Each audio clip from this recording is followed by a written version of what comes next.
Songez, nous sacrifions toute bagaille pour nous découvrir à le défendre. Parents, petites, l'argent, et puis jodia, seule richesse moins gagnée, c'est liberté au land. Nous venons tourner un son horrible pour tout peuple qui a prédit pour qu'il y ait des systèmes l'esclavage mondial. Et qui fait despote à tyran yo prononcer seulement les maudits jours ont été faits là. Et si un jour où t'as dérefusé, ou soit, où t'as recevoir, ton droit bougonner l'enquête, loi génique a veillé sous destinée ou l'on t'a dicté pour bonheur, on va mériter destin pépin graillot.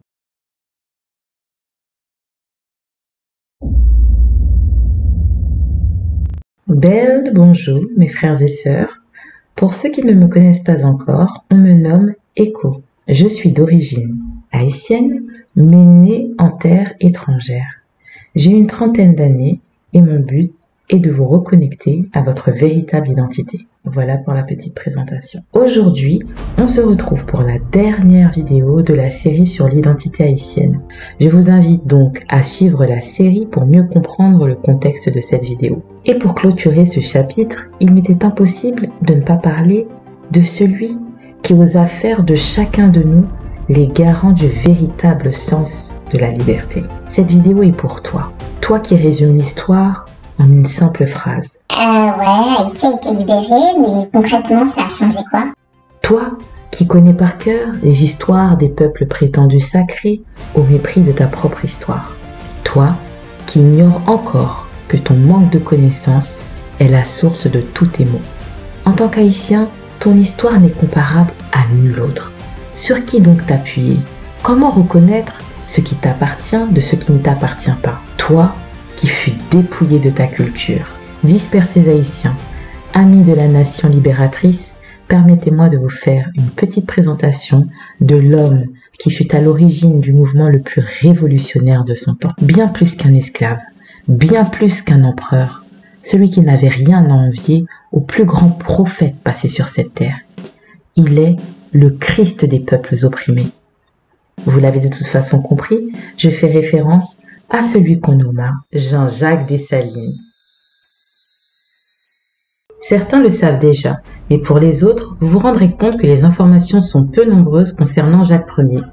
Au fond, rien d'étonnant lorsqu'on sait que les archives le concernant furent pillées après son meurtre, qu'ils mirent en place une interdiction publique de citer le nom de Jacques Dessalines pendant plus de 36 ans, et que de surcroît, les manuels d'histoire haïtiens étaient et sont encore aujourd'hui publiés avec l'accord des Occidentaux.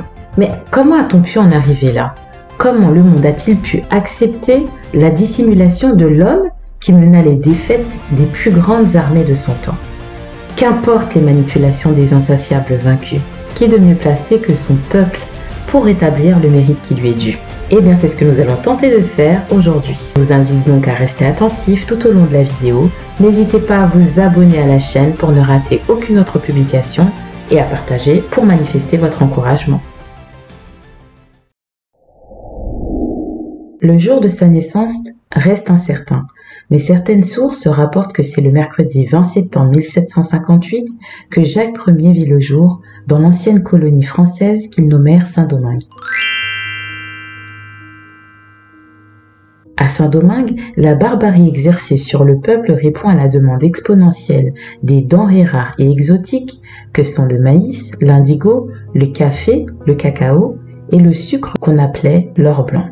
Ces produits qui semblent aujourd'hui essentiels au bon fonctionnement des Occidentaux étaient encore inconnus au bataillon avant la traite négrière. Oui, mais vous comprenez, c'est de l'histoire ancienne tout ça. Un peu plus tôt, cette année-là, comme pour transmettre le flambeau révolutionnaire, la mission du grand Macandal prit fin, l'un des pionniers de la libération depuis l'esclavage, qui par son stratège et sa bravoure mit à rude épreuve le système esclavagiste pendant plus de 18 ans. En 1758, les tensions sur le territoire étaient d'autant plus palpables en vue du contexte international. Le monde traverse ce qui s'apparente à la véritable Première Guerre mondiale, bien avant celle de 1914. C'est la guerre de 7 ans. dont la principale cause était un désaccord dans la gestion des territoires et des colonies. La Grande-Bretagne fit alliance avec la Prusse et monta en puissance. De ce fait, la France s'inquiéta pour la sauvegarde de ses colonies. Les affrontements étaient à la fois terrestres et maritimes. Le continent américain étant l'un des principaux sujets de désaccord, la crise se ressentit également à Saint-Domingue. C'est dans ce lourd contexte que Dessalines vint au monde avec l'assistance de deux âmes indomptables, sa mère et celle qui aura le rôle d'une marraine, Victoria Montou. Indomptables puisqu'elles fuyaient toutes les deux l'enfer des plantations. On raconte que le nom que sa mère lui donna fut Issa, mais le nom Jean-Jacques Dessalines, que l'on connaît tous, serait le nom qu'il aurait choisi en signe de reconnaissance à Jean-Baptiste Dessalines, un noir libre qu'il aurait affranchi. Le nom Issa n'est pas sans rappeler celui donné par les musulmans au prophète Jésus, qui signifie en hébreu « Dieu délivre ». Il s'apparente également au prénom Itza, qui signifie en langue maya « chaman de l'eau » ou « guérisseur de l'eau ».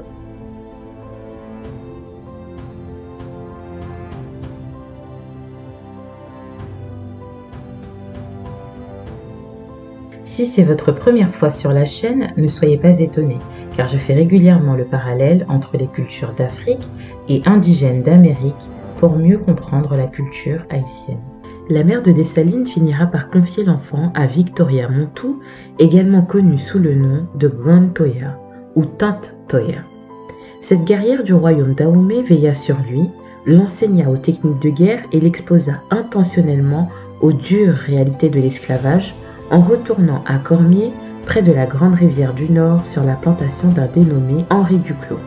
L'héritage indocile de Dessalines l'ont mené à connaître les pires tâches qu'un esclavisé puisse connaître. Il finira par être formé au métier de charpentier. D'un point de vue international, la guerre de 7 ans installa un climat de vengeance et mit surtout en position de faiblesse la France. C'est la raison pour laquelle ils firent appel à la main-d'œuvre militaire dans les colonies. Ainsi, des hommes considérés initialement comme de simples esclaves finiront par défendre les intérêts de leurs bourreaux. Et c'est dans cette même approche que les Américains, alliés des Français, recrutèrent ces hommes affranchis de leur statut d'esclaves pour participer à la guerre. Ils les nommèrent les chasseurs volontaires de Saint-Domingue. En 1779, environ 800 Haïtiens furent missionnés pour mener l'une des plus grandes batailles de l'indépendance américaine. Parmi eux, Henri Christophe, André Rigaud, qui deviendront plus tard des compagnons de guerre de Dessalines.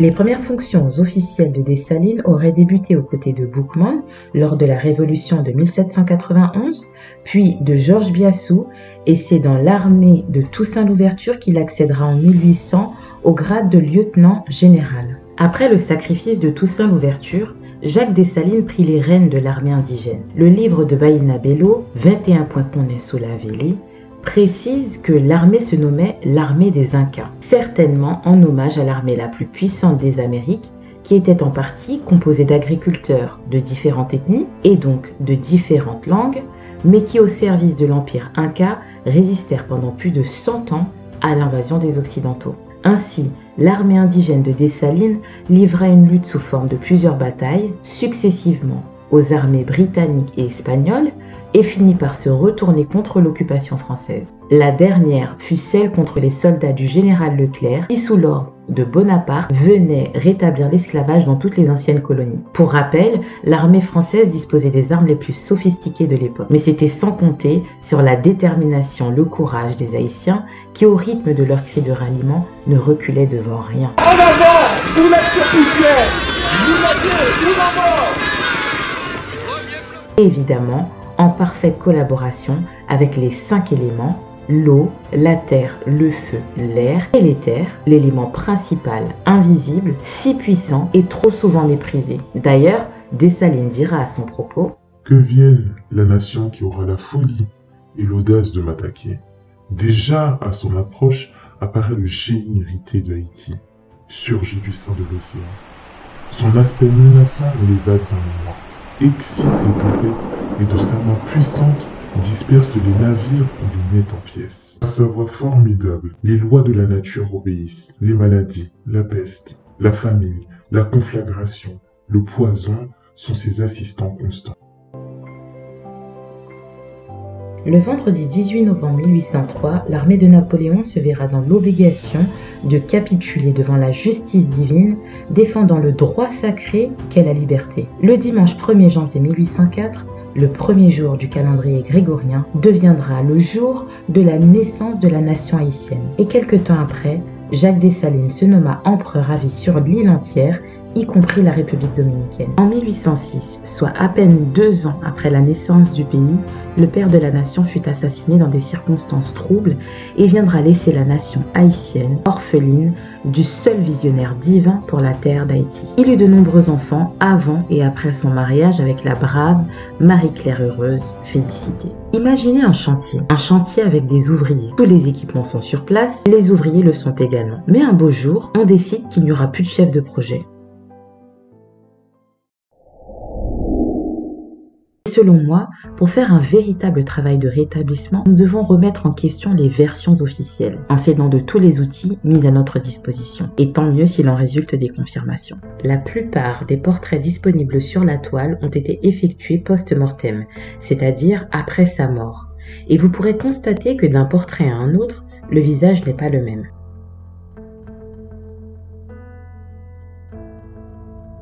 Cela n'empêche qu'on puisse identifier dans tous ces portraits des similitudes qui sembleraient faire partie intégrante de son identité ou de ce que les gens retiennent du personnage. C'est donc de manière autodidacte que je vais tenter de faire une étude uniformologique pour analyser ces 3 portraits sélectionnés.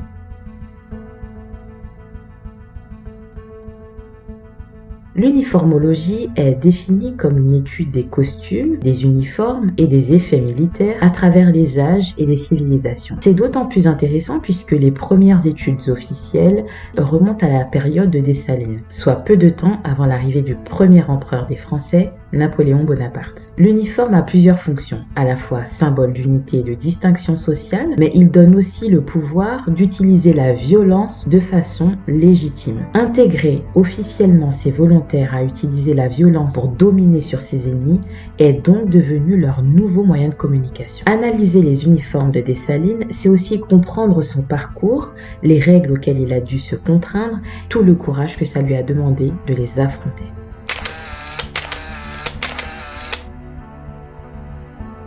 Les portraits de Jacques Dessalines montrent un couvre-chef qu'il nomme bicorne, à la fois utilisé pour faciliter à manier les armes, mais aussi comme protection pour la tête au moment du combat. Le bicorne est orné d'une ganse dorée qui rappelle celui du général ou du maréchal. Le bicorne est parfois surmonté d'un plumet. Mais dans le cas de Dessalines, non seulement la plume est différente, mais il y en a plusieurs. La forme de la plume rappelle celle d'un oiseau de proie. En Égypte antique, les guerriers ou les chasseurs portaient sur leur tête une ou plusieurs plumes d'autruche, faisant référence à son caractère combatif et vigilant. Du côté des Amérindiens, les guerriers recevaient une plume lorsqu'ils gagnaient une bataille ou se montraient particulièrement courageux à la guerre. Aussi, sous son chapeau, on distingue un tissu, certainement un mouchoir, soit comme symbole spirituel ou probablement pour protéger des cheveux. Et la plupart des hommes noirs coupent leurs cheveux aujourd'hui. Les savants reconnaissent que les cheveux sont des capteurs énergétiques, un peu comme des antennes. De ce fait, couvrir ses cheveux permet de rester connecté ou concentré. Dans cette même logique, couper les cheveux reviennent à couper les capteurs d'énergie de la tête. C'est pourquoi le foulard dans les spiritualités ancestrales est utilisé pour contenir la divinité qui investit le corps d'un chaman ou d'un maître spirituel de manière générale. Les épaulettes en or indiquent que Dessalines faisait partie de l'infanterie, c'est-à-dire que le soldat devait combattre à pied et non à cheval.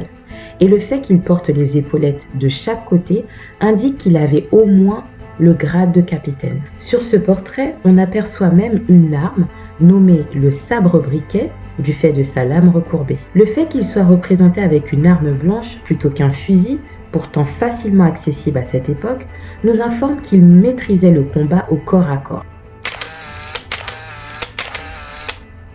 Dans un premier temps, la ceinture avait pour avantage d'être utilisée pour porter l'arme dont se servait le soldat, ou sous forme de ruban pour tenir la culotte du soldat. Sur certains portraits, Dessalines superpose plusieurs ceintures en tissu noué autour de ses reins. S'il ne les porte pas comme les autres, cela signifie qu'il en avait une utilisation qui lui est propre. En s'appropriant une armoirie, Dessalines s'assura de marquer une preuve indélébile, d'affirmer, au regard de tous, sa véritable identité. Permettez-moi de partager avec vous aujourd'hui ma propre interprétation de celle-ci. Si elle s'avérait véridique, il serait dommage que les Haïtiens eux-mêmes passent à côté de cette information, n'est-ce pas?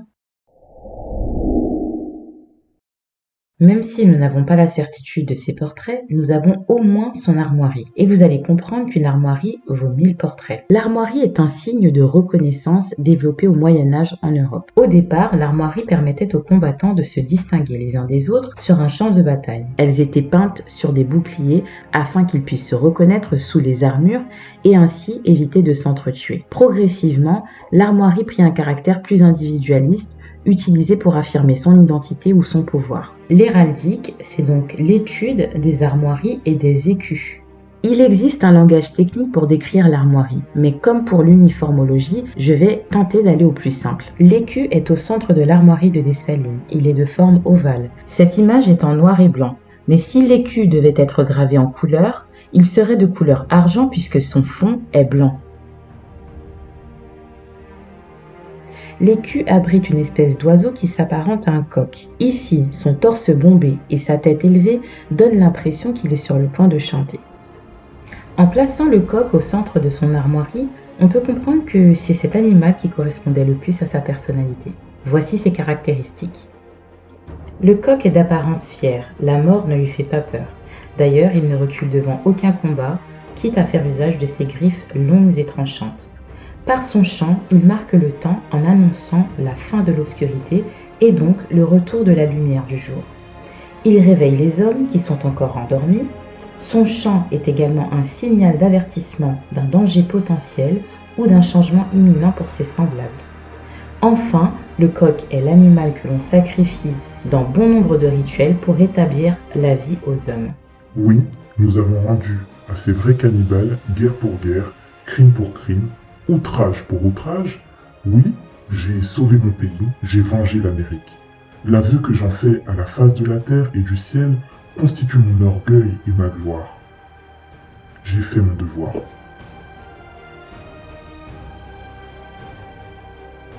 La présence des deux félins représente une dimension intermédiaire entre la couronne en haut et le coq. En effet, le coq étant un animal terrestre, il ne saurait être parfaitement protégé sans la présence des deux félins, représentés soit par des lions ou des jaguars. Comme pour le coq, il est intéressant de connaître le symbolisme de ces deux félins pour mieux comprendre leur rôle dans l'armoirie de Dessalines.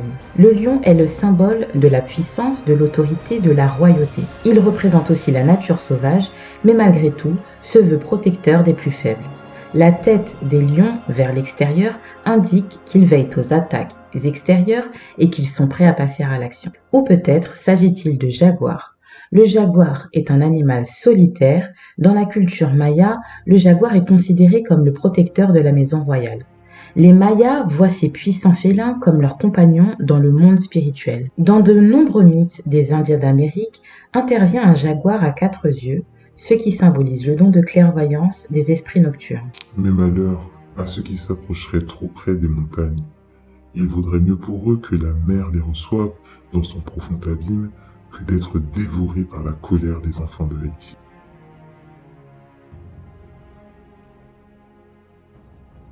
Ici, la couronne rappelle son statut d'empereur porté et connecté à ses protecteurs sous la forme des deux félins. Celle de l'empereur Jacques Ier est semblable aux couronnes royales ou impériales habituelles. La couronne est un objet de reconnaissance qui impose à tous son statut, son rôle. Les couronnes peuvent être utilisées comme des symboles religieux en la surmontant d'une croix chrétienne par exemple. Elles peuvent aussi être surmontées par une plume ou encore une fleur de lys. Dans l'armoirie de Dessalines, au-dessus de la couronne, on distingue une forme arrondie entourée d'un halo qui pourrait rappeler le soleil. Ce qui ressemble pour moi à un soleil se situe au sommet de la couronne, un peu comme pour montrer qu'au-dessus de son statut d'empereur, il avait une autorité spirituelle. Le soleil est la représentation du divin, de la source de vie. Au fond, rien d'étonnant lorsqu'on sait que le soleil est au centre des croyances les plus anciennes, y compris en Afrique et en Amérique précolombienne. Ainsi, on retrouve dans l'armoirie l'identité de Dessalines dans ses multiples dimensions, représentée par le coq, un animal charismatique en apparence faible pour l'homme, mais en réalité redoutable. L'âme, sous la forme des félins, l'âme a la particularité de nous guider, de nous protéger, d'être le médiateur entre le corps et l'esprit. Et enfin, l'esprit, sous la forme de la couronne, responsabilité qui permet la connexion avec le divin. Drôle de symbolique pour un simple homme devenu esclave. Vous ne trouvez pas? Comme je le disais dans mon introduction, Dessalines n'avait rien à envier aux autres prophètes. Il fait partie de ceux qui ont laissé leur confort de vie pour libérer son peuple, libérer tous les peuples du monde en soif de libération. Mais cela nous rappelle surtout que la seule façon de faire tomber cet être pluridimensionnel était d'encourager le mépris de ceux pour qui il est venu sur Terre.